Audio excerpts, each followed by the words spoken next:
How is it going, everyone? I am Pedantic Gamer with another Killzone commentary. Today I'm going to be discussing Killzone HD, which is less than a week away now from being released and I'm extremely excited for, along with some information I stumbled across with Killzone Mercenary.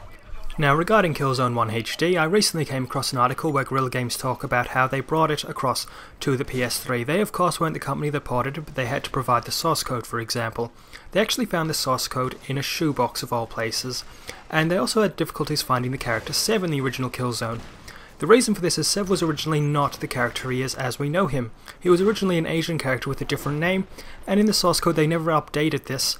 When they actually changed the name, they used the old name because it was something the player was never going to see, so they didn't see the need to update it, because of course they once again were not developing it with the thought that it might be getting a re-release later down the line, such as it is at the moment.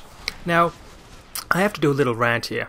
I hated Rico in Killzone 2. He was such a gigantic pain of a character. However, in Killzone 1 he is a likeable character, and in Killzone 3 they definitely did try to make him more of a likeable character again, and hopefully they continue with that. Maybe he could even have a sacrifice.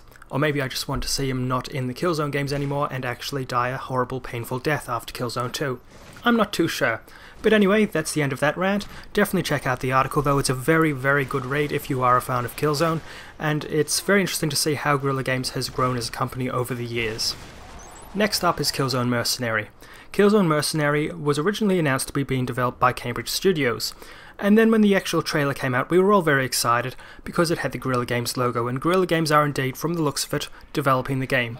However, Cambridge Studios were also involved from the looks of it as well. Now there's very little information on this, but this isn't that unexpected.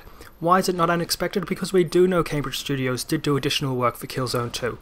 And personally I think that's a fantastic thing to have both of these devs developing Killzone Mercenary. Why? Firstly, as it will free up some time for Guerrilla Games to actually work on their new IP, which I'm very excited for. We know nothing about it at this point in time, but I'm nonetheless extremely excited to see what Guerrilla Games will do with hopefully what is a next-gen system. But of course, next-gen systems are looking a little bit disappointed, with some people who should know a little bit about them saying that they're probably going to have about the equivalent of a mid-range 500 series card, which would be incredibly disappointing and be a real bottleneck on the games industry. So let's hope that's not the case. In any case, one thing I am happy about with both Cambridge Studios and Guerrilla Games working on Killzone Mercenary is both were working on Killzone 2. Now, all we know about Cambridge Studios' work on Killzone 2, at least that I can find, is that they did additional work, which I assume is they actually helped polishing the game and probably were more involved with the multiplayer or single-player side, but not both. I don't believe they actually handled one whole side of the equation, but they were there just doing bug testing, I assume, and actually polishing the game. That is something that is extremely important and something that was missing from Killzone 3 in my eyes, with the game just lacking a little bit of polish and feeling a little bit rushed. Now, just at the tail end of this video, I would like to do a quick channel update. Firstly, I'm going to be moving away from being just a Killzone channel. I am going to still cover Killzone, but once Killzone HD has been released for a little while, there's going to be very little to cover that's new until Killzone Mercenary is released, or at least till new information on Killzone Mercenary is released. So I'm going to move into doing some more PC commentaries and the like, and I hope you do enjoy that. Please let me know what you think about that as an idea. This is Pedantic Gamer. I do hope you've enjoyed this video. If you have, please give it a like and subscribe, as it does help me out, and I do hope to see you next time.